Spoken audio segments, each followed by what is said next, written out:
Ay, eto, panoorin po natin. Nag-aw-aw-aw na naman si Auntie Claire.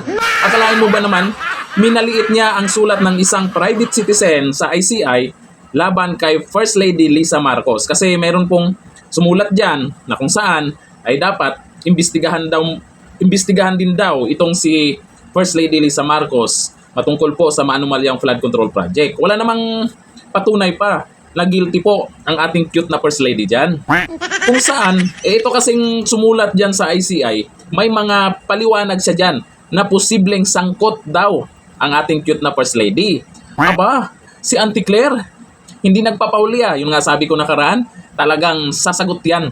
O eto, ang video na pinag-aw-aw-aw-aw niya.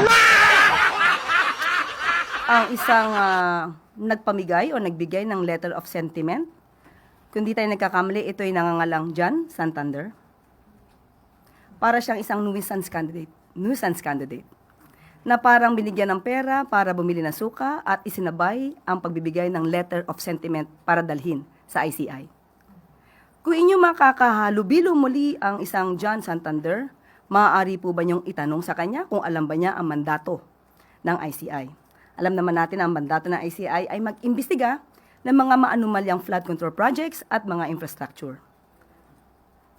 Sa nabasa natin, at alam ko nabasa niyo rin po ang letter of sentiment, wala po tayong makitang anuman na allegation patungkol sa maanumalyang flood control projects na mag-uugnay sa unang ginang kay First Lady Lisa Araneta Marcos. Pangalawang tanong, alam po ba niya kung sino ang source ng kanyang mga sinasabi? Pangatlong tanong, siya po ba'y may personal knowledge sa kanyang mga sinasabi? Dahil kung walang personal knowledge, ito ay magsisilbing hearsay evidence. Kung hearsay evidence, ito po ba dapat ay binibigyan pa ng pagtutuon at seryosong konsiderasyon? Ito po ba ay isang fishing expedition lamang para siraan ang unang ginang? So, ito po naman ay nasa kamay na ng ICI. Ibinigay lamang po natin ang ating pahayag patungkol po dito dahil nabasa po natin ang letter of sentiment, pati na po ang attachments. Mismo, ang mga attachments ay walang nag-uugnay at walang naipakitang anumang ebidensya na magsasabing merong anumalyang flood control projects na pinasok ang unang ginang. Yusek, were you able... Ang sabi, parang pinabili lang daw ng suka yung private citizen na sumulat sa ICI na dapat paimbestigahan din itong si First Lady Lisa Marcos? Auntie Claire, ito tanong ko lang. Ikaw, ano yung pinabili sa'yo? Toyo? Toyo? Grabe naman to si Auntie Claire. Fake news yan yung pinagsasabi mo. Ngayon, sino ngayon ang nagpakalat ng fake news? Hindi naman totoong pinabili ng suka yung tao tapos sabihin mo ng ganun. Fake news ka, Auntie Claire. Ayon dito kay Patrick Ocobilo, gumagawa na naman ng fake news si Auntie Claire. Yaw-yaw na naman. Aw-aw-aw-aw.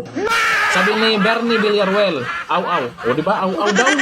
Ano ba naman si Auntie Claire? Ayusin mo naman yung paliwanag mo dyan at pinag-aw-aw-aw mo dyan. Sa bagay, dahil dito, sa mga galawan ni Auntie Claire na kung saan bumabanat din naman yan kay Pangulong Bongbong Marcos dati, nung vlogger pa lang siya. Ngayon, nung nandyan siya, grabe, ang tibay mag-aw-aw talaga. Alam nyo kasi, para sa akin, bagay na bagay si Auntie Claire dyan sa pwesto niya. Kasi kung papalitan yan, naku, wala na akong ganang manood dyan.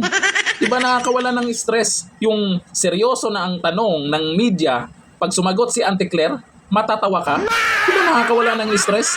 Diba? Aw. Dito na lang, thank you.